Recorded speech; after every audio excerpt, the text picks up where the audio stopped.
Hello everyone, welcome to my Effective and Efficient English channel. Today we're going to be talking about how to describe places and buildings in an academic way in a descriptive essay full of descriptive details and advanced phrases and vocabulary. So we're going to start today with the layout of this essay, which will be included in each body paragraph.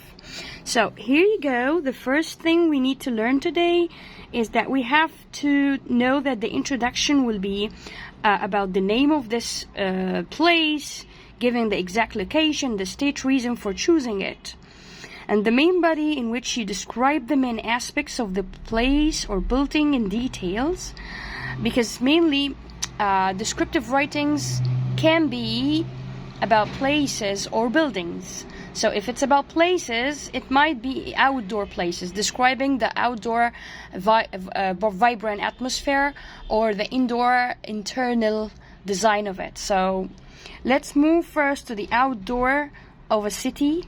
Maybe the city, we got like two parts of it. One which is cramped city center, bustling, crowded area. And the other part of the city might be serene or tranquil, full of nature and iconic landscape. So, the main bodies in which you describe the main aspects of the place or building in detail will be done into two body paragraphs. Mainly the first body paragraph after the introduction will be talking about how the sights and smells maybe are very obvious in the place. You will talk about sites, attractive sites, or touristic sites of attraction that many visitors all over the world come and visit for. So this is for the body one. For the body two, mainly it's about how the nightlife shows its nocturnal, vibrant mood, and sometimes it's about all the activities one may do there in the city or the street. So the conclusion then, in which you mention your feelings and your final thoughts about the place or give a recommendation. Such pieces of writing can be found as articles in newspaper, tourist magazines, and brochures. So when it comes to newspaper articles or magazines, brochures, so notice that the language sometime will be very semi-formal in here. It's like a kind of the tone between the formal and the informal tone. But you have to maintain keeping formal connectors and avoid using contractions in your essay. Avoid using and, so, but. You need to elevate the style a bit in order to sound more formal, and at the same time you can address the reader a couple of times and you can give your recommendation at the end. That's why we call it a semi-formal essay.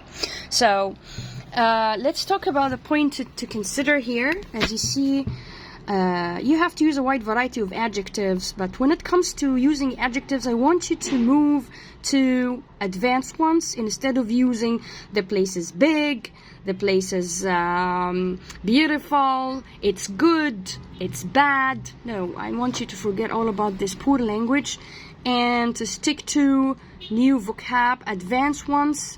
And I think it requires hard work in here.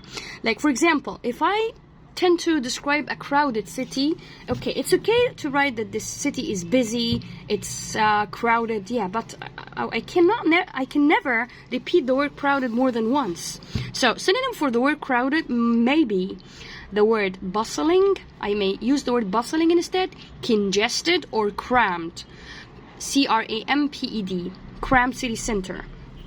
Okay, and I usually, when we describe crowded places, it's capital cities, metropolis, or a place that is overpopulated with people, like New York, Tokyo, Cairo, and many more.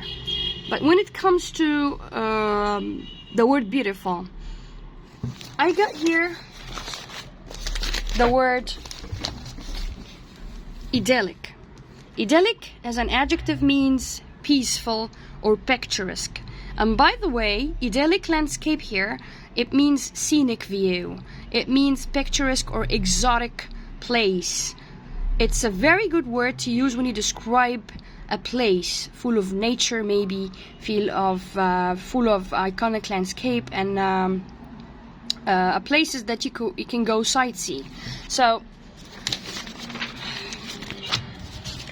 yeah, instead of saying the place is very beautiful, I can say extraordinarily idyllic, or exceptionally iconic, hugely scenic, exceedingly mesmerizing, tremendously alluring. So keep noticing or take notes on what I was saying now, because I was saying very advanced vocab in here, and instead of saying the word very, I just want you to get rid of the word very as well. So you got extremely, exceedingly, tremendously, excessively, vastly, immensely, extraordinarily, exceptionally, specially, and hugely. Also, instead of using the word noisy, or the place is very noisy, like the city is crammed and full of life and everything, however it's very noisy. If I'd like to criticize a noisy place, it's good to say it's deafening instead of saying very noisy. So here we go. Instead of saying very boring, I can say dull. Very necessary, I can say essential or crucial. Very noisy, I can say deafening. Okay, very cold place, I can say freezing or frigid, frosty. For quiet places, I can say very calm. No, I can say serene. Very dry. Instead, I can use arid. Very excited as a person or as a visitor, I can say people feel ecstatic at the sight of the Big Ben or the Eiffel Tower. Ecstatic means very excited. Instead of saying very expensive, I can say exorbitant. Instead of saying very old, I can say ancient. For example, I can say one may go to the Egyptian Museum to see the ancient hieroglyphics of the old pharaohs, or the ancient pharaohs, or the pharaohs. So ancient here means very old. Okay. Scrumptious. Instead of saying people might or may go to French restaurants that offer international delicious cuisines, I can say scrumptious cuisine instead of delicious food or meals. Cuisine is another word that is equal food or meal or dish. Scrumptious is equal the word is equaling the word very delicious.